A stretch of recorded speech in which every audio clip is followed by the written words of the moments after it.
Hello children, good morning. Welcome to my channel Learn English with Sapnali. তোমালোকে আগৰখিনি পাইছাই আজি আমি নতুন এটা লেসন আৰম্ভ কৰিবলৈ যাম The Stork and the Fox.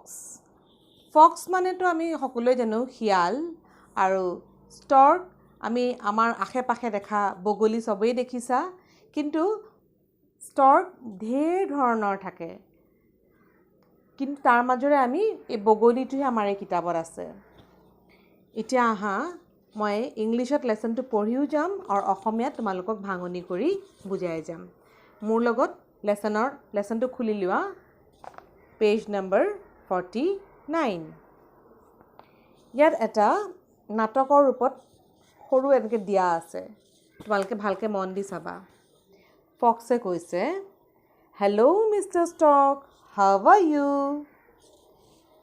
Stork কৈছে I am fine, thank you. আকৌ ফক্সে কৈছে Would you come to my place for lunch tomorrow? Stork কৈছে Oh yes, that would be great.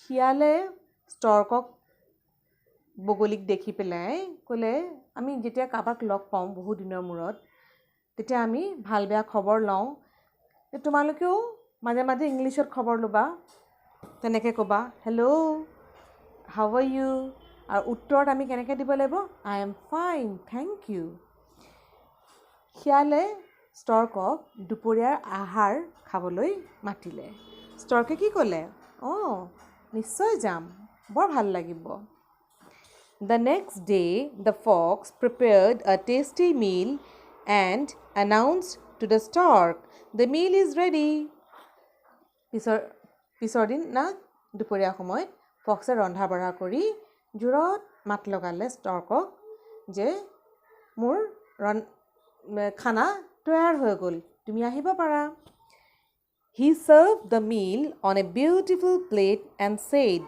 Let's start.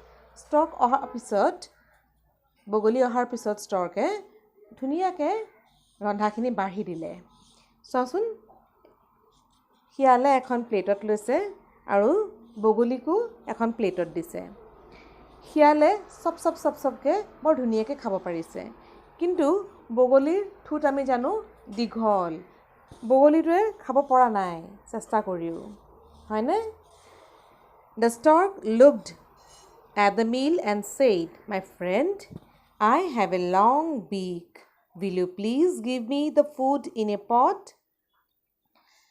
ষ্টৰ্কে যেতিয়া খাব নোৱাৰিছিলে প্লেটখনত তেতিয়া ফক্সক ক'লে যে ফ্ৰেণ্ড বন্ধু তুমি মোক বাচনটো সলাই দিবা নেকি মই দেখোন এই বাচনটোত খাবলৈ বৰ অসুবিধা পাইছোঁ তুমি মোক এটা পট কি হয় ঘটি দৈ ঘট দেখিছা নহয় সেই ঘটৰ নিচিনাকৈ দীঘলীয়া আকাৰৰ কিবা এটা দিবলৈ কৈছে যাতে ঠোঁটটো সোমাই পেলাই সি ধুনীয়াকৈ খাব পাৰে The fox did not respond to the stork's request and kept on eating his food. Foxে বেছি পাত্তা নিদিলে ষ্টৰ্কৰ কথাটোলৈ আৰু সি নিজৰ খাদ্যখিনি খোৱাত লাগি থাকিলে The stork looked at his plate hungrily. ইপিনে ষ্টৰ্কে ফক্সৰ ঘৰত ভালকৈ খাম বুলি খুব ভোকেৰে চেষ্টা কৰিয়েই গৈছে আৰু নিজৰ বন্ধুলৈ চাই গৈছে কিন্তু কোনো ধৰণৰ সঁহাৰি নেপালে আৰু সি দেখিছে যে শিয়ালে খায়ে আছে অথচ তালে কোনো ভ্ৰূক্ষেপে কৰা নাই He could not eat anything. He left the house of the fox hungry and sad. আৰু ষ্টৰ্ক বগলীয়ে একো এটা নোখোৱাকৈ ফক্সৰ ঘৰ এৰিলে ভোকে লঘোণে ভালকৈ খাম বুলি সি একেবাৰে খালী পেটে আহিছিলে একো খাব নোৱাৰি সি ভোকে লঘোণে ফক্সৰ ঘৰ এৰি গুচি গ'লগৈ পেজখন উল্টোৱাচোন পেজ নম্বৰ এতিয়া আমি আহিম 50লে আকৌ আৰু কেইদিনমানৰ পিছত ষ্টৰ্কে যেতিয়া আকৌ ফক্সক লগ পালে আকৌ তেওঁলোকৰ মাজত কথোপকথন হ'ল ষ্টৰ্কে কি ক'লে hello' how are you why don't you come to my house for dinner today ফক্সক ক'লে যে শিয়াল ভাই বন্ধু তুমি মোৰ ঘৰলৈ আহা না ৰাতিৰ এসাঁজ খাবলৈ ফক্সে ক'লে I am fine thank you I will be happy to come. তেতিয়া ফক্সে ক'লে যে খুব সুন্দৰ কথা, মই ভালে আছোঁ আৰু মোৰ খুব ভাল লাগিব যদি মই তোমাৰ ঘৰত গৈ পেলাই ভাত এসাঁজ খাবলৈ পাওঁ। That evening the stork prepared a tasty meal. আৰু সেইদিনাখন গধূলিলৈ ষ্টৰ্ক বগলীয়ে বৰ ধুনীয়াকৈ এসাঁজ ৰান্ধিলে। He served it in a pot with a long and thin neck. He then invited the fox to have the food. ষ্টৰ্কৰ ঘৰত কোনো ধৰণৰ প্লেট চাগে নাছিলে আৰু সি কি কৰিলে, কলহ বা দীঘলীয়া আকাৰৰ এটা পাত্ৰত, এই যে দেখিছা ফটোত দিয়া আছে, তাতে ৰন্ধা খাদ্যখিনি পৰিৱেশন কৰিলে, কৰি ফক্সক শিয়ালক খাব দিলে। এবাৰ ষ্টৰ্কে ক'লে you are not eating properly aren't you feeling well? বন্ধু তুমি দেখোন খোৱা নাই, তোমাৰ গা চা ভাল নহয় নেকি? তেতিয়া ফক্সে ক'লে I am fine, it's only the pot, I can't eat from the pot, may I have a plate please? তেতিয়া শিয়ালে ক'লে নাই মোৰ গা চা একেবাৰে ভাল, এই খালি প্লেটখনৰ কাৰণেহে মোৰ বৰ অসুবিধা হৈছে, পটটোৰ কাৰণেহে মোৰ বৰ অসুবিধা হৈছে, মই এখন প্লেট পাম নেকি খাবলৈ? The stork did not respond. He kept on eating his food. আৰু শিয়ালে কৰা অনুৰোধ বা অনুগ্ৰহ, প্লেট খোজাৰ যিটো অনুগ্ৰহ কৰিছিলে, সেইটো ষ্টৰ্কে নুশুনা ভাও জুৰি নিজৰ খাদ্যখিনি খোৱাত লাগিল।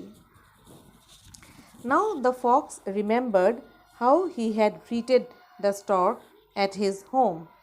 আৰু সেই সময়ত ফক্সৰ মনত পৰিলে, যেতিয়া ফক্সৰ ঘৰলৈ, শিয়ালৰ ঘৰলৈ যেতিয়া বগলী গৈছিলে, সি কি ধৰণৰ ব্যৱহাৰ কৰিছিলে বগলীজনীৰ লগত, তাৰ সম্পূৰ্ণখিনি মনত পৰি গ'ল। He realized that others treat you the way you treat them. তেতিয়া সি খুব অনুশোচনা কৰিলে যে আমি যিভাৱে বেলেগক ব্যৱহাৰ কৰোঁ, তেওঁলোকেও আমি সেইটো ওলোটাই পেলাই পাওঁ। আমি কাৰোবাৰ লগত যদি ভাল ব্যৱহাৰ কৰোঁ, ভাল ব্যৱহাৰ পাওঁ, আৰু কাৰোবাৰ লগত যদি বেয়া কৰোঁ, বেয়া ব্যৱহাৰ পাওঁ। He left the house of the stork sadly having learned his lesson. আৰু সি সেইখিনিতে নিজৰ ভুল বুজিলে আৰু তেনেকেই ভোকে লঘোণে সিও বগলীৰ ঘৰৰ পৰা গুচি আহিলে।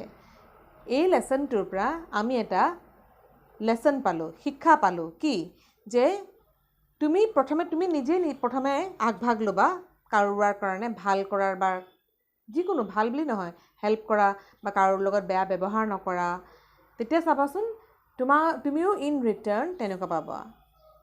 এইবিলাক লেচনত দিছে আমাক শিকাবৰ কাৰণে। সেইকাৰণে তোমালোকে আগলৈ এইটো কথা মনত ৰাখিবা, এই সাধুটো মনত ৰাখিবা। যদি ভাল লাগিলে তোমালোকৰ কমেণ্ট দিবা, আৰু লেচনটো মই যিভাৱে উচ্চাৰণ কৰিছোঁ ইংলিছৰ ৱৰ্ডছবিলাক, তেনেকৈ উচ্চাৰণ কৰিবলৈ চেষ্টা কৰিবা। আশা কৰোঁ তোমালোকৰ ভাল লাগিলে। ইয়াৰ পিছৰ ভিডিঅ'টোত পিছৰখিনি লৈ পেলাই মই আহিম। তেতিয়ালৈকে থেংক ইউ।